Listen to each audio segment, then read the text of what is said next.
I know tonight was another tough loss, but this one seemed to be a little more so than others. The energy, I know you were talking about that earlier. Yeah, energy was really down tonight. We did not come into the game with the kind of intensity that you have to have at a home game. And we are talking to our young women about protecting home court and just having a better understanding of what that means, the kind of energy, the kind of intensity, the kind of execution that it takes at this point in the season when you're talking about being playing within the conference and playing within the MEAC. So definitely we've got some stuff to work on. Can you put your finger on the reason for the slow start? Was it butterflies or? No, I really can't at this point. You know, I have to go back and look at the tape. There really was no reason why we should have come out tonight without being excited about the fact that, you know, our students are just getting back. It's our first home MEAC game, and certainly we want to play well at home. So it's just no excuse for not being ready to play. I know Amber and Tanika, as the game wore on, started to step up a little bit, and they were trying to make something happen on the offensive end. How do you get them to basically get that out of them from the start of the game? Once they settled in, they were doing great. Well, honestly, the two of them have played with energy and have been able to do some good things for us throughout the season. I think I talked with you about Amber a little earlier.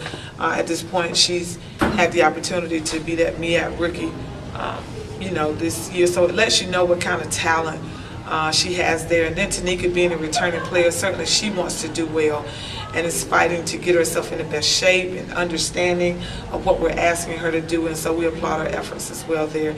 We've just got to get all 7 people that are playing to understand what needs to happen, and right now we're not doing that. You know, we're coming to the game and we're having highlights.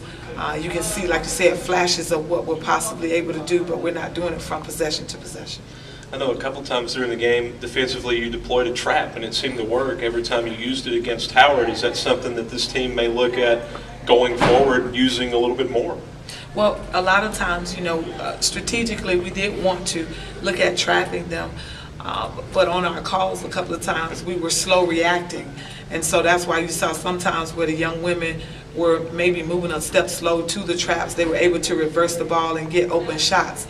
So certainly we'll continue to work on it and try to take advantage of some of the positives, and that was one of them. Our trapping tonight did serve us well at times. Going forward now, you have Coppin State on Saturday. What are some of the challenges that await the Lady Eagles on Saturday? Well, Coppin is certainly they have very good guards, and they play somewhat of the same style ball that Howard plays. So it's up to us to make sure, first of all, that we get ourselves mentally ready and we understand the task at hand, and then we have the job of making sure that we go out and represent NCCU better. We will spend this week getting ourselves ready so that the game on Saturday looks a lot different. We look a lot different as a team.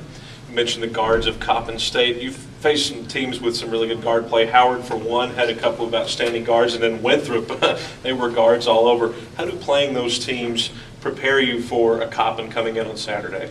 Well, with playing teams outside your conference, if they do have good guard play, it just reassures you and lets you know where you are, what your guards can look forward to expecting. And so we know, and we talked about making sure that our guards in this particular game stopped penetration. You know, that we found the shooters and we closed to them and stopped penetration. And so we did that sporadically throughout the game, but we've got to look to do it with more consistency. All right, last question for you, Coach. You get back to practice tomorrow. What are some things you're going to work on with the team?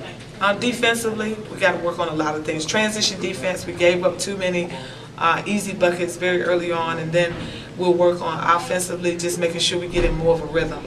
We were a step late seeing the open person, and a lot of times tonight our posts were unable to hold their seals, so the entry pass was not there. So certainly we'll continue to work on those things.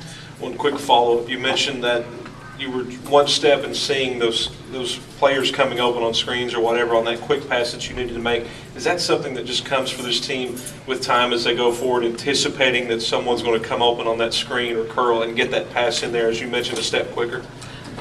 You know, honestly, it was like we took a step back tonight because we've been able to get our post touches. We've been able to move the ball from side to side a lot better than we did tonight. Tonight, we just did not do a good job with that. All right, Coach, we appreciate the time. Thank you so much. Thank you.